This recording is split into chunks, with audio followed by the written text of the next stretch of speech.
Hello everyone, আসসালামু আলাইকুম। আশা করি সবাই ভালো আছেন, আমিও ভালো আছি। আপনারা প্রতিদিন আমাকে কমেন্ট করেন, ভাবি ব্রা ফেন্টি দেখাও, ভাবি ব্রা ফেন্টি দেখাও। হ্যাঁ, অবশ্যই দেখাবো। ব্রা ফেন্টি কেন দেখাবো না?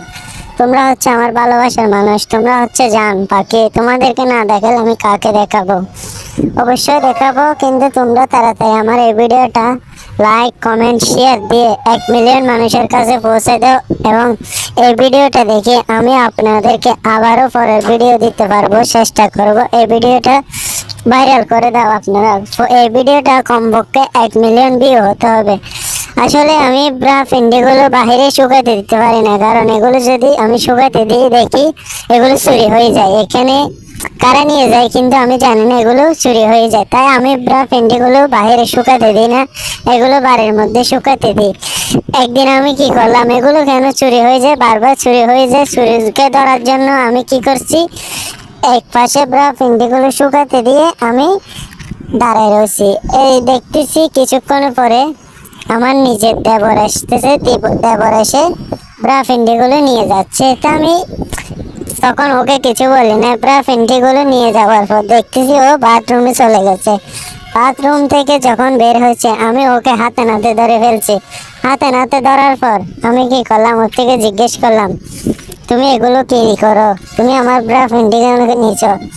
তো ও তখন আতঙ্কের মধ্যে পড়ে গেছে, ও অনেক ভয় পেয়েছে। তো আমাকে কিছু বলতে পারতেছে না ভয়ে। তারপরে আমি ওর সুযোগটা কাজে লাগাইছি। কি কাজে লাগাইছি, আমার স্বামী হচ্ছে প্রবাসে বিদেশে থাকে 7 বছর। 7 বছরের মধ্যে 4 মাস আমার বাড়িতে ছিল। বাড়িতে থাকার পর আজ 4 মাস পরে ও আবার বিদেশে চলে গেছে। তো আমি অনেক কষ্ট করে দিন কাটাতে হচ্ছে। এই সুযোগটা আমি হাতে পেয়েছি, ওকে যখন হাতে নাতে ধরছি।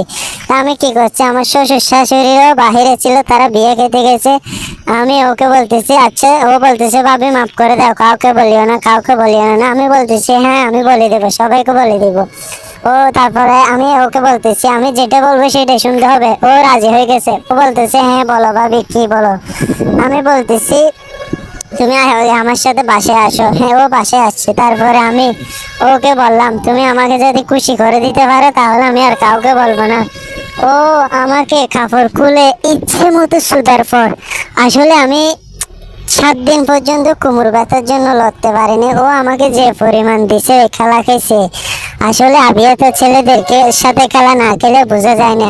পুরো 7 দিন পর্যন্ত আমার কোমর ব্যথার জন্য আমি লড়তে পারিনি। তারপর আমি কি করছি, ওকে প্রতিদিন প্রতিদিন ব্যবহার করতেছি। কি মজা লাগতেছে। বিবাহিত ছেলেদের চেয়েও আবিয়াতে ছেলেরা সবচেয়ে ভালো। আমার স্বামী আর বিদেশে থাকলে আমার থেকে কষ্ট হয় না, যেহেতু আমার দেবর ঘরে আছে। তাকে আমি প্রতিদিন প্রতিদিন খেলা খাওয়াই। অনেক মজা হয় দেবরের সাথে খেলা খেলতে। যারা যারা